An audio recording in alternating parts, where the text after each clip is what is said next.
Hace algunos años, Bernard Ramm, en uno de sus libros, que llegó a ser un libro clásico de interpretación bíblica, dijo: el que Dios haya hablado en la Sagrada Escritura es el corazón mismo de nuestra fe.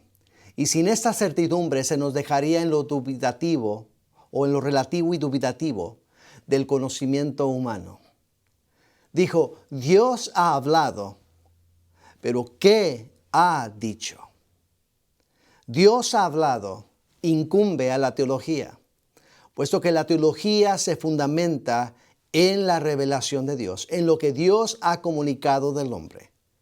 Pero la segunda pregunta, ¿pero qué ha dicho?, incumbe a la hermenéutica, porque la hermenéutica precisamente se encarga de darnos los principios y reglas para entender lo que Dios ha dicho. Y de esta manera podemos entender la relación tan estrecha que existe entre teología y la hermenéutica. ¿Cuál es la relación? La teología debe de fundamentarse en la hermenéutica bíblica. La hermenéutica bíblica, la sana interpretación, proporciona el entendimiento de la teología. Y así continúa Bernard hablando de la necesidad primaria por la cual necesitamos de la hermenéutica. ¿Cuál es la necesidad primaria? Él dice: acertar en lo que Dios ha dicho en la Sagrada Escritura.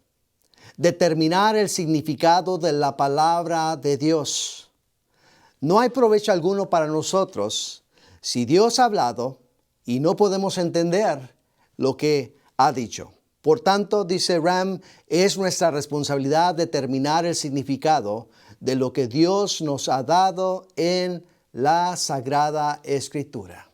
¿Por qué necesitamos la hermenéutica? Porque necesitamos acertar en saber lo que Dios ha dicho.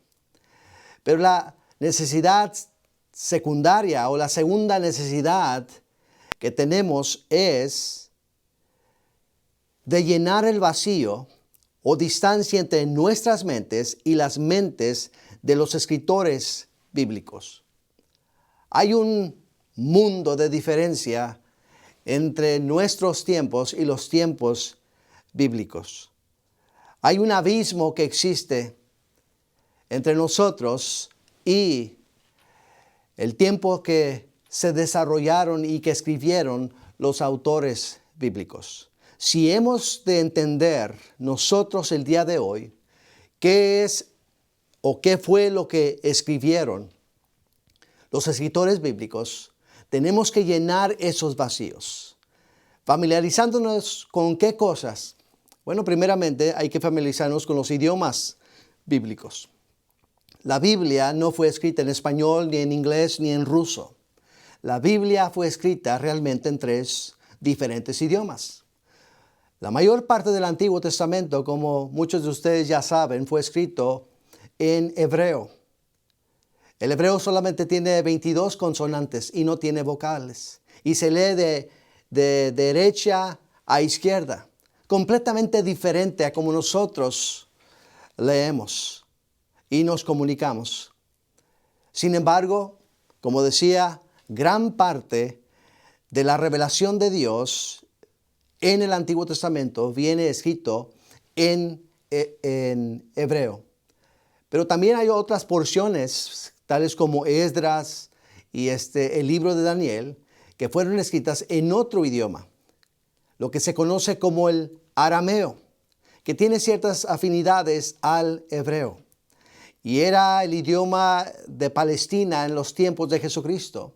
Y se cree que Jesucristo hablaba este idioma del arameo entre quizás el griego y el hebreo también. Pero nuestro Nuevo Testamento no fue escrito ni en hebreo ni en arameo, sino fue escrito en griego. Y no el griego clásico, sino el griego koiné. Se le llama koiné porque quiere decir el griego común. Y todo nuestro Nuevo Testamento es producto de escritores que escribieron en este idioma llamado o identificado como el griego. Si nosotros vamos a entender los escritores bíblicos, en un sentido, tenemos que familiarizarnos con aquellos idiomas. Tenemos que familiarizarnos con la gramática de esos idiomas, con el significado de las palabras originales que usaron los escritores bíblicos. Pero no es el único vacío que existe entre nosotros y los escritores bíblicos. También existe las diferencias culturales.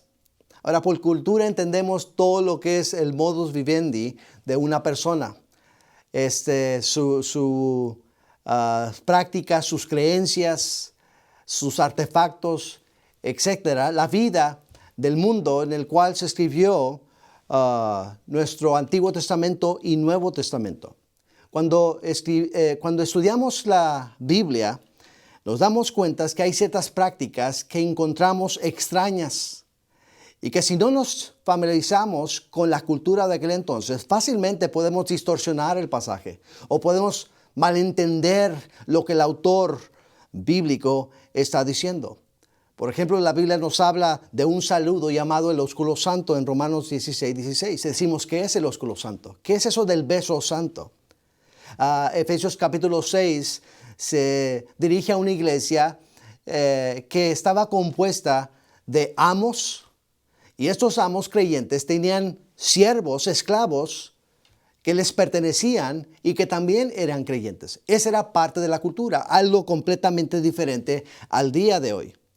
En el libro de Ruth se nos hace saber de una costumbre de aquel entonces, y era de que en la compra y venta de un terreno se daba la sandalia como parte de la transacción de compra y venta. Cosas como esas completamente desconocemos en nuestro mundo. También, por ejemplo, cuando Pablo escribió en 1 Corintios 11:5, manda a las mujeres casadas que se pongan un velo. Estas son asuntos sociales, cuestiones de cultura, que nosotros como intérpretes en el siglo XXI tenemos que familiarizarnos con todo esto. De otra manera, como decía, no vamos a lograr entender lo que el texto bíblico está diciendo. O podemos caer en incurrir en problemas de interpretación al tomar algo que es una práctica cultural y procurar normativizar esa práctica a todos los cristianos el día de hoy. Así que tenemos que familiarizarnos tanto con los idiomas bíblicos como con la cultura, pero también es necesario familiarizarnos con la geografía. Es un mundo completamente diferente. El Medio Oriente es diferente al mundo en que nosotros quizás vivimos. Y para poder entender muchos pasajes bíblicos, el conocer algo de la geografía y de las creencias que existían en aquel entonces con relación a ciertos lugares geográficos será importante para poder apreciar el significado de un pasaje bíblico. Un ejemplo de esto lo tenemos, por ejemplo, en primer libro de Reyes, capítulo 18, donde se nos narra acerca de Elías el profeta y los 450 profetas de Baal. ¿Se acuerdan ustedes? Solamente está Elías representando al verdadero Dios, Jehová, y están los 450 profetas de Baal. Ahora, para saber quién es el verdadero Dios, Elías invita a los profetas de Baal a concentrarse en un lugar y decidir de una vez y por todas quién es el verdadero Dios. ¿Cuál es el lugar que escoge Elías? Interesantemente, escoge el monte Carmelo. ¿Y qué es cuál será el criterio para determinar al verdadero Dios? Se hará un holocausto y se pondrán los pedazos de animales sobre este holocausto, se les rociará agua y se pedirá a cada uno a su Dios para que responda descendiendo fuego del cielo y consumiendo el holocausto, el sacrificio. ese era el criterio para determinar la autenticidad del verdadero Dios.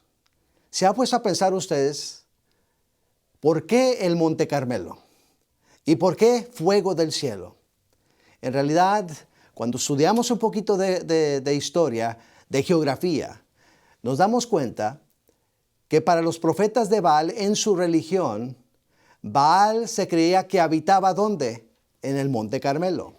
Y se creía que también Baal era el dios ¿de qué? Del fuego.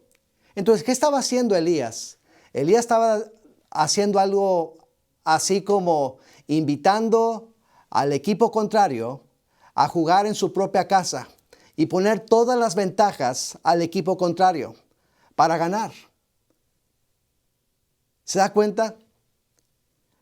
Baal tenía todas las facilidades para ganar, puesto que residía en el Monte Carmelo y supuestamente era el Dios del fuego.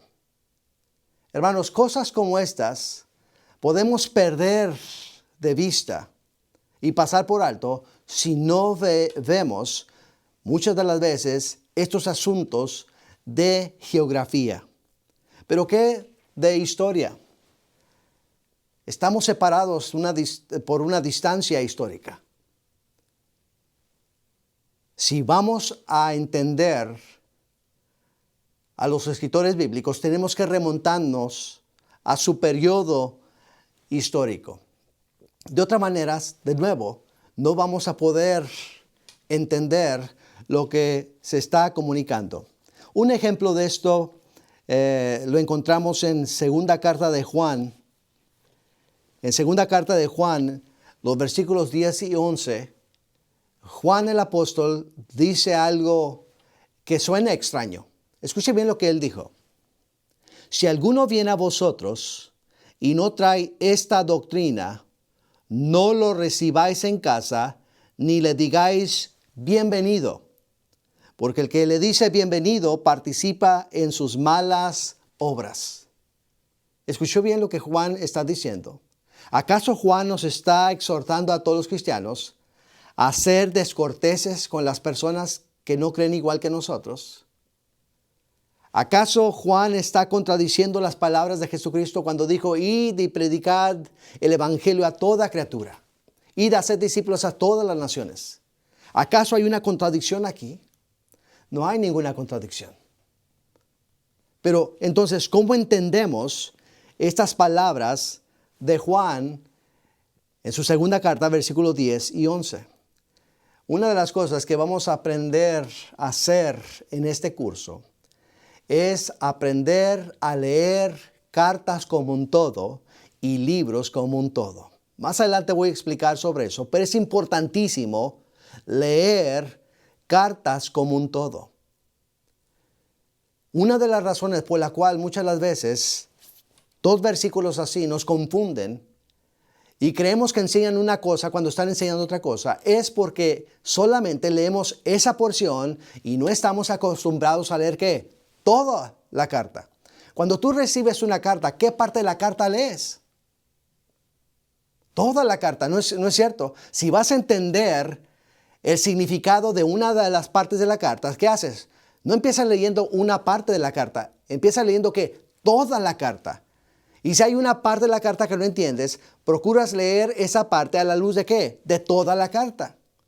Eso es lo que tenemos que aprender a hacer en la interpretación bíblica. Por ejemplo, si aplicamos eso a estos versículos, ¿qué es lo que inmediato podemos saber con relación al significado de esas palabras?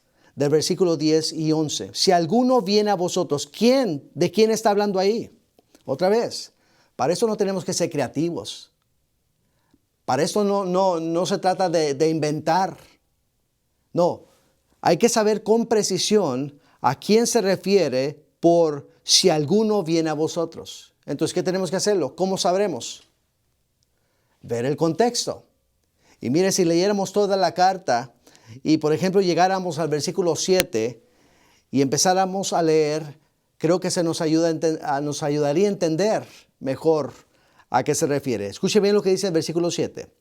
Porque muchos engañadores han salido por el mundo, que no confiesan que Jesucristo ha venido en carne. Quien esto hace es el engañador y el anticristo. Mirad por vosotros mismos para que no perdáis el fruto de vuestro trabajo, sino que recibáis galardón completo.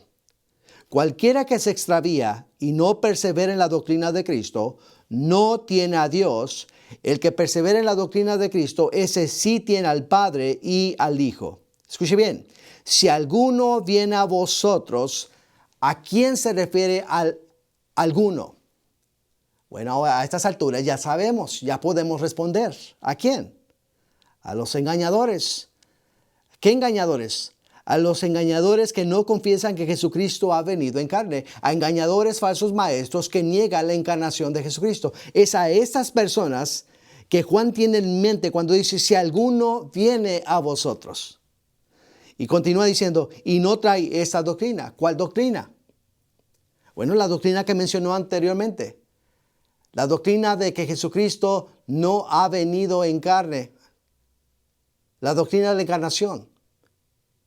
Estos falsos maestros negaban la encarnación y Juan está diciendo, si alguno viene a vosotros y no trae esta doctrina, entonces ¿qué? No lo recibáis en casa ni le digáis bienvenido. ¿Pero por qué en casa? Aquí es donde el punto de historia es importante. El contexto histórico, el remontarnos a la historia, para poder entender lo que Juan en este caso está diciendo. En la iglesia primitiva, hermanos, esta se reunía no en edificios construidos específicamente para adorar a Dios. No, la iglesia, que eran los redimidos, se reunían, ¿dónde? En casas. Muchas de las iglesias que Pablo escribió, estas iglesias se reunían en sus casas. Estos lugares eran el centro de reunión de la iglesia. Y lo que Juan está diciendo es que si un falso maestro que niega la encarnación viene a la casa, es decir, al lugar donde se reúne la iglesia no debe de recibirlo ni decirle bienvenido. ¿Por qué? Porque el que le dice bienvenido participa de sus malas obras. ¿Cuáles malas obras? La falsa doctrina. ¿Cómo vamos a permitir como iglesia que un falso maestro venga y nos enseñe a nosotros la congregación? Si va a enseñar pura mentira. ¿Se da cuenta de lo que Juan está diciendo? Juan no está diciendo que seamos groseros con los que no creen como nosotros. Juan no está negando, hermanos o hermana, que debemos de compartir el evangelio con los perdidos. No está negando esas cosas. Lo que Juan está específicamente diciendo es, no dejemos que un falso maestro venga y nos enseñe falsa doctrina a nosotros, la iglesia, en donde nos reunimos. He aquí la importancia de llenar el vacío histórico que existe entre nosotros y el mundo de los escritores bíblicos. Lo cual, de nuevo, me gustaría mencionar la meta de la hermenéutica. La meta del proceso hermenéutico. ¿Cuál es? La meta del proceso hermenéutico es llegar al significado original intentado por el autor bíblico por medio del texto. Es decir, lo que como intérpretes bíblicos siempre debemos de hacer es exégesis. ¿Qué es exégesis? Exégesis significa extraer. Lo que siempre queremos hacer es extraer, sacar el significado original de la Biblia. Lo que nunca queremos hacer es eisegesis. ¿Cuál es la diferencia entre exégesis y eisegesis? Eisegesis es introducir nuestras propias ideas preconcebidas al texto bíblico. Nunca queremos introducir aquello que no está en el texto bíblico. Siempre queremos extraer y sacar lo que el autor bíblico nos está diciendo en el texto bíblico. Siempre exégesis, nunca eisegesis. Y esto nos trae a la última parte de esta primer clase, en que veamos algunos de los peligros en la interpretación de las Sagradas Escrituras. Aquellas cosas que muchas de las veces perjudican que hagamos una apropiada interpretación. ¿Cuáles son algunas de estas cosas? Bueno, en primer lugar, podríamos mencionar las presuposiciones teológicas y filosóficas. Todos nosotros tenemos ciertas ideas preconcebidas.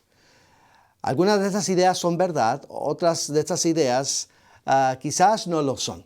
Pero todos tenemos estas ideas y cuando nos acercamos al texto bíblico, muchas veces sin pensar, ya traemos esas ideas y si no nos damos cuenta, podemos hacer una exégesis al introducir esas ideas y no dejar que el texto bíblico mismo nos eduque y nos comparta sus propias ideas.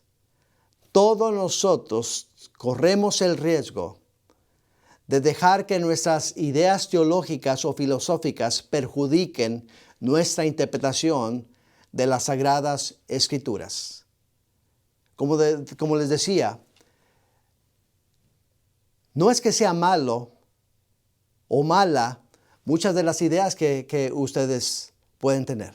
Yo tengo mis ideas teológicas y creo que mis ideas teológicas son bíblicas. Pero ¿cómo sé si son bíblicas o no? Son bíblicas siempre y cuando salgan del texto bíblico y no simplemente porque me las enseñaron o porque simplemente así creo. Mi teología, mis ideas tienen que fundamentarse sobre una sana interpretación del texto bíblico. ¿Y qué si no ocurre esto? ¿Qué si mi idea no se sujeta a lo que el texto bíblico está diciendo? ¿Qué hago? Entonces debo de desechar mi idea y conformarla a la verdad bíblica del texto. Otro posible problema en la interpretación es empezar con la aplicación del pasaje antes que con su interpretación. Es decir, deseamos llegar a la Biblia y que de una forma inmediata Dios nos diga directamente qué es lo que nosotros debemos de hacer o debemos de saber, sin primeramente saber qué es lo que el autor bíblico está diciendo o qué es lo que el autor bíblico dijo a los primeros lectores de la carta. No queremos de forma inmediata aplicar una verdad sin verdaderamente antes entender la verdad enseñada. Esto es sumamente peligroso. A una mujer en cierta ocasión comunicaba a su consejero cristiano que Dios le estaba diciendo que debía divorciarse de su marido y casarse con otro hombre. Escuche bien, esta mujer estaba convencida de que Dios le estaba diciendo por medio de la palabra que debía de casarse con otro hombre y divorciarse del primero. Cuando el consejero bíblico le pregunta, ¿y en dónde es que Dios te ha comunicado esto en la Biblia? Ella apeló a Efesios capítulo 4, versículo 24. Si usted lee Efesios capítulo 4, 24, dice vestidos del nuevo hombre. Esa idea, esa mujer la tomó para decir que Dios le estaba diciendo a ella que debía de divorciarse de su marido y casarse con un nuevo hombre. ¿Se da cuenta de las atrocidades que podemos cometer cuando no estamos interesados en interpretar el pasaje, sino simplemente esperamos que Dios de una forma sobrenatural inmediatamente nos comunique lo que realmente queremos muchas veces que nos diga? Hermanos, tenemos que tener cuidado. Hay un procedimiento en la interpretación bíblica. Y es sobre ese procedimiento, un procedimiento que llamaremos inductivo, que miraremos que hay una secuencia lógica en nuestra investigación del texto bíblico. Nunca empezamos con aplicación, sino lo que empezamos es primeramente con observación y luego una vez que observamos, entonces interpretamos y luego una vez que interpretamos, entonces aplicamos el significado del texto bíblico. Pero jamás empezamos con aplicación. Y también podremos hablar otro peligro potencial en la interpretación es descontextualizar el texto. ¿Qué es lo que esta mujer estaba diciendo cuando dice vestidos del nuevo hombre y tomándolo como diciéndolo, es que Dios quiere que te cases con otra persona y te divorcies del primero? ¿Qué estaba haciendo? ¿Cómo es que ella puede justificar esa tergiversación del pasaje? Descontextualizándolo, tomando esa frase fuera de su contexto y haciendo lo que diga lo que ella quiere que diga. Esto es lo que los testigos de Jehová hacen con la frase primogénito de toda creación. Esto es lo que los mormones hacen cuando dicen que la Biblia enseña que hay muchos dioses y muchos señores. ¿Qué hacen? Descontextualizan el pasaje. Y también otro posible problema y algo muy común en el cual todos nosotros podemos incurrir es espiritualizar o alegorizar el texto. Espiritualizar el texto, alegorizarlo, es decir, procurar ver un significado además del significado literal del pasaje. Hay quienes, por ejemplo, espiritualizan el arca de Noé, la historia del arca de Noé en el libro de Génesis. Cuando se habla de un arca, muchos dicen, bueno, el arca es la salvación. Cuando se habla de una puerta en el arca, muchos dicen, bueno, eso es Cristo. Y Noé viene siendo nosotros que predicamos el Evangelio, invitamos a las personas que entren por la puerta que es Cristo para que obtengan la salvación. Digo, hace un tremendo sermón y se escucha muy bien, pero si vas a Génesis capítulo 6, 7, 8, donde se narra acerca del arca, ¿qué en el texto nos dice que el arca no es una nave construida de materiales de madera? ¿Qué en el texto nos está indicando que el arca allí es salvación de pecados y no salvación de ser exterminados en el diluvio? ¿Qué en el texto nos dice que la puerta es Cristo? Nada en el texto. Entonces, ¿de dónde sacamos eso? Eso lo sacamos por espiritualizar el texto, no por interpretar el texto. Si realmente hacemos una interpretación del texto en su contexto histórico y todo eso, nos vamos a dar cuenta que no tiene nada que ver con la puerta siendo Cristo y el arca siendo salvación de la condenación eterna. Tengamos cuidado con espiritualizar o alegorizar un pasaje bíblico. Y finalmente con esto quiero terminar. Uno de los peligros que tenemos en interpretación bíblica es, hermanos, hermanas, leer indebidamente el texto. Estamos acostumbrados muchas de las veces leer un versículo de la Biblia, otro día leemos otro versículo de la Biblia que está en otro libro, otra sección de las Sagradas Escrituras, y así andamos a diario brincando de un lugar a otro. Y muchas de las veces la gente dice, ¿sabes ya qué? Yo leo la Biblia, pero nunca la entiendo. ¿Te has preguntado por qué no la entiendes? ¿Cómo es que estás leyendo?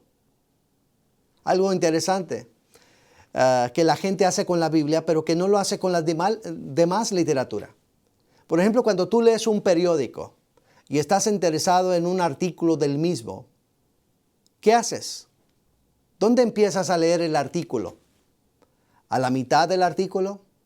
¿Al final del artículo? ¿O al principio?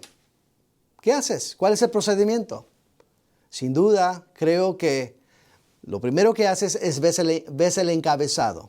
Y a través del encabezado más o menos te da una idea de qué trata el artículo. Luego, ¿cuál es el segundo paso? Empiezas a leer ¿de dónde? Desde el principio. Y si quieres entender bien el artículo, ¿qué haces? ¿Dónde paras? No paras a la mitad, no paras al principio, sino empiezas a leer de principio hasta ¿dónde? Hasta el final. ¿Por qué es que cuando leemos la Biblia no la leemos así? Queremos estudiar Efesios. Un día andamos en Efesios capítulo 5, versículo 1. Otro día andamos en Efesios capítulo 2, versículo 10. Y así andamos brincando de un lugar a otro. Y Es por eso que muchas de las veces encontramos cristianos frustrados que dicen, no le entiendo a la Biblia. Tenemos que aprender a leer libros como un todo y cartas como un todo. Si algo van a aprender a hacer durante este curso, es precisamente eso. Hay que leer, hermanos, de principio al final. Hay que leer Efesios del capítulo 1 hasta el capítulo 6 en una sola sentada. Y leer cuantas veces sea necesario con el fin de familiarizarnos con el todo de Efesios. Y posteriormente entonces empezar a leer las partes que componen ese todo. Pero la ventaja de esto es que cuando estudiamos las partes siempre tenemos el contexto del todo en la interpretación. Esto nos ayuda a contextualizar nuestra interpretación bíblica. Espero que este primer curso, esta primera clase, pueda servirles para motivarles a estudiar y leer y documentarse bien sobre esta hermosa ciencia de la interpretación bíblica.